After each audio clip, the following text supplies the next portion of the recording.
নমস্কাৰ বন্ধু বান্ধৱীসকল, মই পুনৰ এটা ভিডিঅ'লৈ স্বাগতম জনাইছোঁ। যিহেতু আজি দ্বিতীয়মান শ্ৰেণীৰ শনিবৰীয়া বজাৰ, এই পাঠটো আচলতে তেওঁলোকক বুজোৱা হৈছে শনিবৰীয়া বজাৰ। আৰু যোৱাকালি মই তেওঁলোকক কোৱা হৈছিল যে শনিবৰীয়া বজাৰ হাট বা বজাৰ, ইয়াৰ ওপৰত তেওঁলোকক সম্যক জ্ঞানখন দিয়া হৈছিলে। আৰু আজি ছাত্ৰ ছাত্ৰীক কোৱা হৈছিলে যে তোমালোকেও যেনেকৈ শনিবৰীয়া বজাৰত ছাত্ৰ ছাত্ৰীসকলে যেনেকৈ পাচলি কিনিছে বা আমাৰ শিক্ষক শিক্ষয়িত্ৰীয়ে ইয়াতো কিনিব, তোমালোকে পাচলি লৈ আহিবা আৰু শাক পাচলি যি পোৱা তোমালোকে আনিবা। আৰু তেওঁলোকক আচলতে এই বজাৰৰ যিটো জ্ঞান, এই জ্ঞানকণ দিবৰ কাৰণে তেওঁলোকক আচলতে উদগনি দিয়া হৈছিল। আৰু তেওঁলোকে ঠিক তেনেধৰণে লৈ আহিছে। ব'লক আমি বজাৰৰ মাজলৈ যাওঁ। ল'ৰা ছোৱালীখিনি খুব ফূৰ্তি পাইছে বজাৰ। আৰু যিহেতু সৰুৰ পৰাই আচলতে ল'ৰা ছোৱালী স্বাৱলম্বী হ'ব লাগিব, নিজৰ ভৰিত নিজে থিয় হৈ খাব পৰা হ'ব লাগিব। কেনেধৰণে তেওঁলোকে নিজৰ ভৰিত থিয় দি খাব, ঘৰৰে উৎপন্ন শাক পাচলি বা যিখিনি প্ৰয়োজনীয় শাক পাচলি পোৱা যায় বা সেইখিনি অভাৱত নষ্ট নকৰি তেওঁলোকে নিজে নিজৰ ওপৰত থিয় দিবলৈ যিহেতু এতিয়াৰ পৰা শিকিব লাগিব। সেইকাৰণে আজি এই পাঠটো শনিবৰীয়া বজাৰ, এই পাঠটো শিকাবলৈ মই আৰম্ভ কৰিছোঁ। আৰু লগতে তেওঁলোকৰ হাট বা বজাৰৰ ধাৰণাটো দি তেওঁলোককো বস্তু কিনা বেচা কৰাৰ এটা জ্ঞান দিয়া হৈছে। গতিকে ব'লক আমি ভিডিঅ'ৰ মাজলৈ যাওঁ। কি বজাৰ? মঙলবৰীয়া।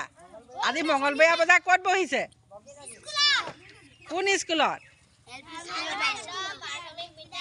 ঘাৰমৰা সত্ৰ প্ৰাথমিক বিদ্যালয়ত বহিছে।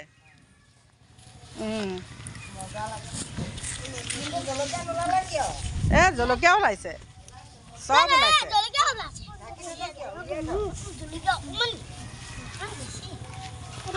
বজাৰ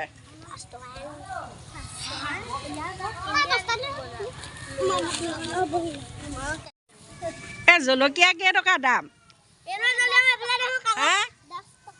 জলকীয়া দাম 10 টকা। বা ইয়াত নেমু কেইটকা? এটাত 5 টকা। ঔটেঙা 5 টকা। আমাৰ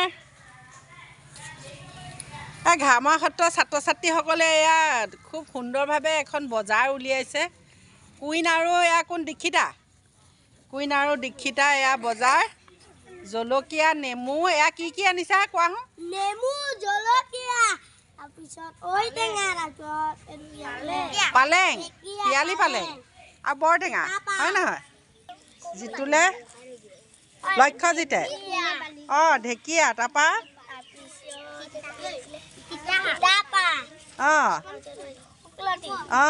আৰু পিয়ালি পালেং, সেইটো আৰু জলকীয়া। আৰু তুমি কি আনিছা?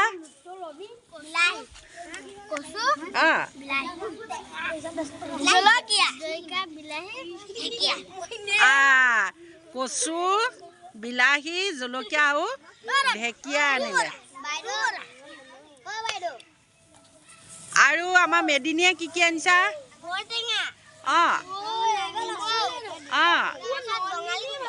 বঙালী গোন্ধোৱা। এতিয়া নেমু কেইটকা?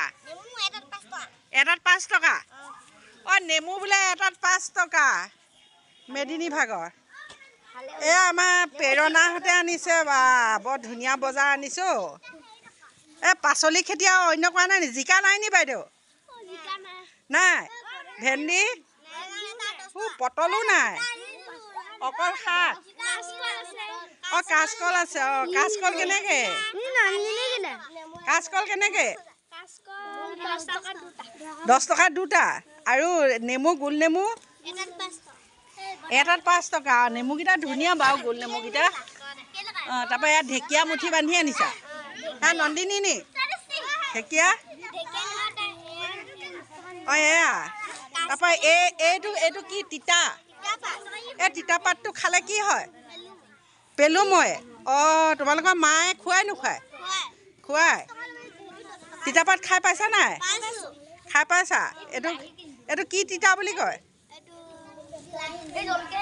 হা কি তিতা তিতা ফুলৰ পাত হয় নহয় অঁ এতিয়া বজাৰলৈ আহি কেনেকুৱা লাগিছে বিকি বাটা হৈছে নাই নাই হোৱা বিকি বাটা কাৰ হৈছে তোমালোকে হয় নেকি অঁ এটা বস্তু কিনিব লাগে তোমালোকে অকণমান চাইড হৈ দিয়া অঁ বৰটেঙা কেইটকা অঁ এটাত 10 টকা বা বৰ দাম দেখোন হা বৰটেঙা এটাত 10 টকা অঁ মিঠা নে বৰটেঙাটো মিঠা ঠিক আছে 10 টকা জলকীয়াকেইটা 10 টকা এইকেইটা মোকে দিয়কচোন বাৰু জলকীয়াকেইটা 10 টকা এটা দিওঁ দিয়ক বা পইচা ঢেৰ পাইছে দেই বাইদেৱে ঢেৰ পাইছে পইচা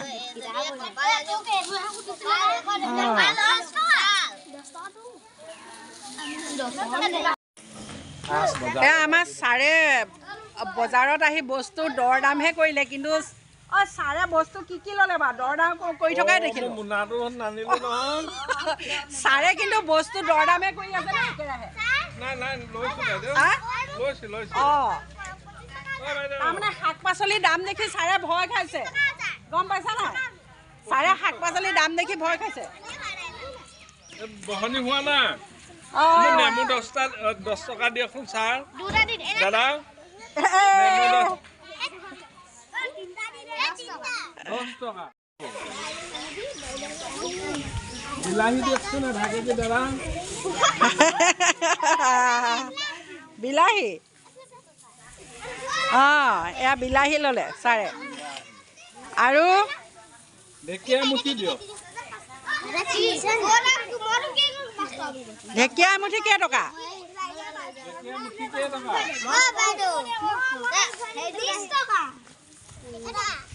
অঁ ঢেকীয়া মুঠি কেইটকা 10 টকা অঁ ছাৰে ঢেৰ ল'লে দেখোন বিলাহী নেমু তাৰপিছত অঁ ঔটেঙাও ল'লে ছাৰে ছাৰ বাকীকৈ লৈছে নি অঁ ছাৰে বাকীকৈ লৈছে নি বাৰু চাবা আকৌ বাকী বুলিলে ফাঁকি আকৌ দেই বাকী বুলিলে ফাঁকি আৰু অঁ ছাৰে ঢেৰ বজাৰ কৰিছে অঁ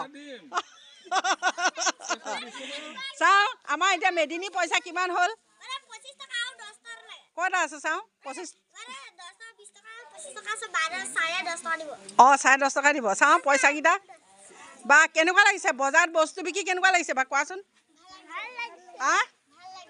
বজাৰত বস্তু বিকি কেনেকুৱা লাগিছে তোমালোকৰ এই পাঠটোৰ জৰিয়তে এয়া দেখিছানে পাঠটোৰ জৰিয়তে তোমালোকৰ কিমান এটা সুন্দৰ তোমালোকে আচলতে এনেকৈ তোমালোকে নিজক নিজে স্বাৱলম্বী কৰিব পাৰিবা নোৱাৰা অঁ সেয়া চাই অঁ সেয়া নেমু পইচা দিলে ছাৰে অঁ এয়া বিলাহী পইচা লোৱা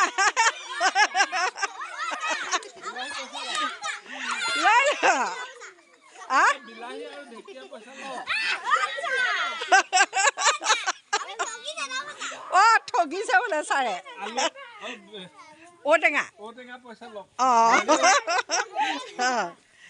অঁ তোমালোকে বজাৰ কৰিছা নাই লৈছা নাই আমাৰ ল'ৰাটো ক'লে অঁ লক্ষ্য দিনা বস্তুকেইটা লৈ যোৱা ছাৰে কওকচোন এতিয়া এই বজাৰখনলৈ আহি কেনেকুৱা লাগিলে বজাৰখনলৈ আহি ভালেই লাগিছে বিভিন্ন ধৰণৰ শাক পাচলি ওলাইছে আৰু আজিকালি বজাৰত শাক পাচলি নাইকিয়াই হৈছে গতিকে কণ ল'ৰা ছোৱালীসকলে শাক পাচলি আনিছে বিক্ৰী কৰিবলৈ সঁচাকৈ ভাল লাগিছে এই পাঠৰ আলামত বিভিন্ন ধৰণৰ শাক পাচলি আমি চিনাকি কৰিব পাৰিছোঁ শাক পাচলিবিলাকৰ নাম জানিব পৰা হৈছে ছাত্ৰ ছাত্ৰীসকলে আৰু এতিয়া ইয়াত আছে পিয়ানি পালেং এইটো তিতা বাহাৰ বুলি কয় এইটো তিতা বাহাৰ সিহঁতি জানিছে এই তিতা খালে যে কিমি মৰে পেটত আমাৰ পেলু হয়, পেলু হ'লে এই তিতা খালে কৃমি মৰি যায় আৰু পেটটো হয়। আৰু অন্যহাতে কচু আমি বিভিন্ন ধৰণে খাব পাৰোঁ। ঔটেঙা দি খাওঁ, দালিৰ লগত খাব পাৰোঁ আৰু মাছৰ লগত খাব পাৰোঁ। মাছৰ লগত খাব পাৰোঁ। আৰু চুগাৰ প্ৰেছাৰ থকা মানুহে কচু খালে আৰু এই পাতটোৰ জৰিয়তে আচলতে ল'ৰা ছোৱালীয়ে যিহেতু মানুহৰ দুৰ্ঘটনাজনিত মাক দেউতাক নাথাকিবও পাৰে, এই পাঠৰ জৰিয়তে আচলতে ল'ৰা ছোৱালীয়ে যে সৰুৰ পৰা স্বাৱলম্বী হ'ব পাৰে, সৰুৰ পৰা যে নিজক গঢ়িব পাৰিব, এনেকুৱা এই হাট বা বজাৰৰ এই পাঠটোৰ জৰিয়তে আচলতে ল'ৰা ছোৱালীক সেইখিনিও শিকাইছে আৰু লগতে পইচাৰ যিটো হিচাপ সেইটো তেওঁলোকে জানিছে আৰু লগতে আৰু শাক পাচলিবোৰ চিনি পাইছে। আচলতে সৰু সৰু ল'ৰা ছোৱালীয়ে শাক পাচলিবোৰ চিনি নাপায়, গতিকে এই শাক পাচলিখিনিও চিনি পাইছে। গতিকে আপোনালোকে এই ভিডিঅ' ভাগ যদি ভাল পায় লাইক শ্বেয়াৰ কমেণ্ট কৰিব। আৰু এতিয়া এই শেষত আচলতে আমাৰ হেড বাইদেউ আহিছে, হেড বাইদেৱে আহি লৈ পেলাই এয়া অকণমান চকু ফুৰাইছে বজাৰবোৰ আচলতে কেনেধৰণে কৰিছে। খুব সুন্দৰভাৱে আচলতে কৰিছে, অঁ ভাল লাগিছে সকলো শাক পাচলি চিনাক্তকৰণো হৈছে। গতিকে পাঠৰ জৰিয়তে তেওঁলোকক এনেদৰে আমি বুজাবলৈ চেষ্টা কৰোঁ। ভাল লাগিছে। আহা হেমা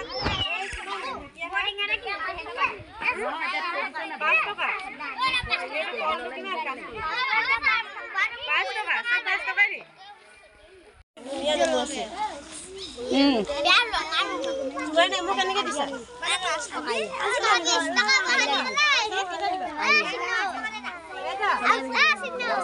5 টকা তিনিটা। 10 টকা তিনিটা দিব পাৰে।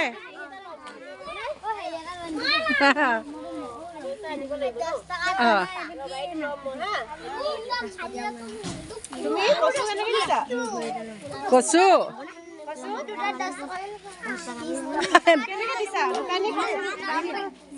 কোৱা আকৌ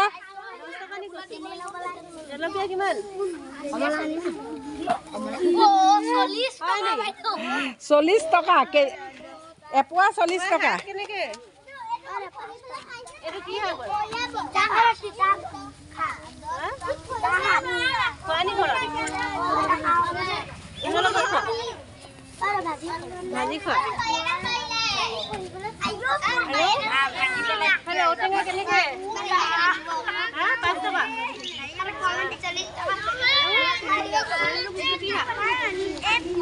শুকলতি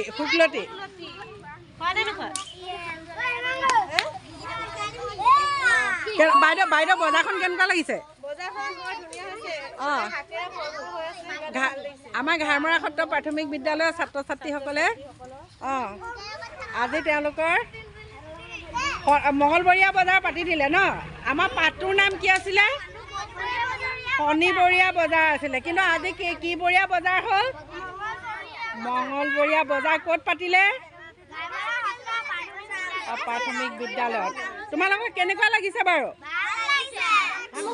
বজাৰখন কেনেকুৱা লাগিছে? ভাল লাগিলে? কোৱা। নমস্কাৰ। আজি আমি শনিবাৰ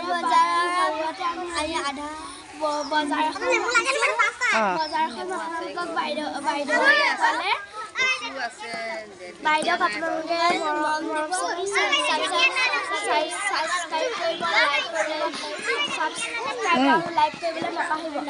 আৰু বজাৰখন তোমালোকৰ কেনেকুৱা লাগিছে সুধিবা, সোধা আকৌ ৰাইজক সোধা কেনেকুৱা লাগিছে।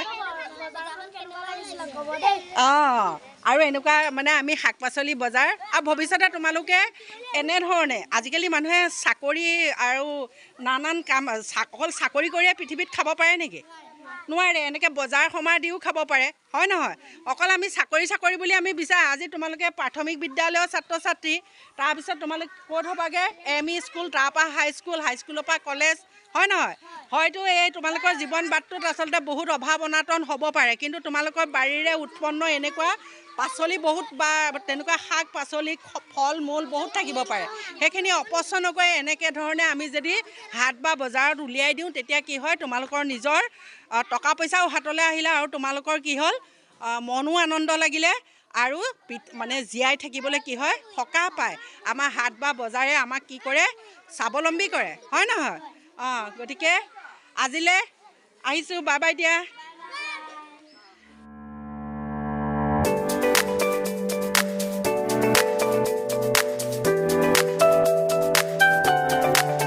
সজুতি থাকিলে সজুতি নাইকিয়া হয়, নাশ হয়, তেজটো পৰিষ্কাৰ কৰি ৰাখে।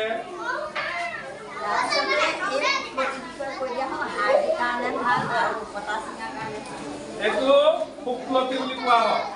এই শুক্লতি কটা চিঙা সোনকালে শুকায় আৰু হাৰ্দিৰ কাৰণে হাড়বিলাক মজবুত কৰি ৰাখে। শুক্লতি ভাজি খাব পাৰি, গৰৈ মাছৰ লগত ভাজি খালে ভাল লাগে, হয় ন? ভিতৰৰ ঘাঁহ শুকায়, ঘাঁহবোৰ সোনকালে শুকায়, ঘাঁহ শুকায়। লাহে লাহে বগা নহৰুৰ লগত অকণমান তেল দি ভাজি খাব লাগে, হয় ন? তোমালোকে শুনিছা নাই? শুক্লতি আজিকালি ডক্তৰে প্ৰিয় খাদ্য বুলি কোৱা হয়। আজিকালি মানুহৰ পেটৰ গ'ল ব্লাডাৰ, এপেণ্ডিক্স এইবিলাক বেমাৰ হয় ন? আৰু ডক্তৰে কাটি এই ঘাঁহ সোনকালে শুকাবৰ কাৰণে যদিও তেওঁলোকে ঔষধ দিয়ে, তথাপিতো এইটো খালে অতি সোনকালে শুকাই যায় বা বৰটেঙা বুলি কোৱা হয়, হয়নে? এই আঘোণ মাহৰ পথাৰত ধান কাটোতে ধুনীয়াকৈ বহি চকুলীয়াই খাব লাগে খাই। আৰু এতিয়া ভাদ মাহত এটা ঔষধি কাম কৰে, ঔষধৰ কাম কৰে। কিয়? আমাৰ পেটত সৰু সৰু কৃমি পেলু হয়, ইয়াৰ এতিয়া বৰ তিতা হৈ আছে। এইটো খোৱাৰ লগে লগে সেই কৃমি পেলুবিলাক মৰি যায়। সেইকাৰণে ভাদ মাহত এই বৰটেঙাটো খাব লাগে। শুনিছানে? তোমালোকে খালা নাই বৰটেঙা এইবাৰ ভাদ মাহত? এতিয়া কি মাহ চলি আছে? ভাদ মাহ। এই ভাদ মাহত তোমালোকে প্ৰত্যেকে এটা এটা বৰটেঙা তোমালোকে খাবা। এই ছাৰে যে লৈ আছে বৰটেঙাটো ৰবাব টেঙা বুলিও কয় নেকি? ৰবাব টেঙা বুলি কয়। ঠায়ে ঠায়ে বেলেগ বেলেগ নামেদি মাতে। আমাৰ গুৱাহাটীত খালে ৰবাব টেঙা বুলি কয়। ৰবাব টেঙা বুলি কয়, আকৌ কিছুমানে জাম্বুৰা বুলি কয়। নামনি ঔটেঙা, এইটো ডাঙৰ ডাঙৰ আমাৰ অৰণ্য হাবিবিলাকত ঔটেঙা গছ আছে। আজিকালি মানুহে ঘৰে ঘৰে ঔটেঙা গছ ৰুই লৈছে আৰু ইয়াৰ গুণাগুণটো বহুত বেছি। ইয়াৰ প্ৰেছাৰ, চুগাৰ, যিসকল বয়সস্থ মানুহ এই ঔটেঙা খালে ইয়াৰ চুগাৰ, প্ৰেছাৰটো নিৰ্মূল কৰি ৰাখে। ই মাছক বিভিন্ন তৰকাৰীৰ লগত মিলে, দালিৰ লগতো খাব পাৰি আৰু মাছৰ লগত খাবলৈ অতি ভাল। সেউজীয়া শাক ঢেকীয়া আমাৰ আইৰণ বৃদ্ধি কৰে। যিসকল আকৌ কিছুমান ৰোগী মানুহক ঢেকীয়া খালে বেয়া, যিবিলাকৰ কাহ বেছি হয়, এই ঢেকীয়া খাব। কথা নাপাতিবা তোমালোকে। ঢেকীয়া শাক খাই কোনে কোনে ভাল পোৱা? হাত দাঙা। ভাল পায়, হয় নহয়? বন্ধু বান্ধৱীসকল, মই এনেধৰণে শনিবৰীয়া বজাৰৰ পাঠটি এনেধৰণে মই তেওঁলোকক আচলতে আভাস দেখুৱালোঁ আৰু শিক্ষয়িত্ৰীসকলেও আচলতে তেওঁলোকৰো খুব ভাল লাগিছিল। গতিকে আপোনালোকে মোক বহুত মৰম দিছে। গতিকে আপোনালোকে ভিডিঅ'ভাগ যদি ভাল পায় লাইক, শ্বেয়াৰ, কমেণ্ট কৰিব, ছাবস্ক্ৰাইব কৰিবলৈ নাপাহৰিব। সঁচাকৈ অকণ ল'ৰা ছোৱালীৰ লগত এনেধৰণে কথা পাতি মোৰ ভাল লাগিল। আপোনালোকৰ ভিডিঅ'টো কেনেকুৱা লাগিল আপোনালোকে মোক জনাওকচোন কমেণ্ট কৰি। শুভৰাত্ৰি, বাই বাই।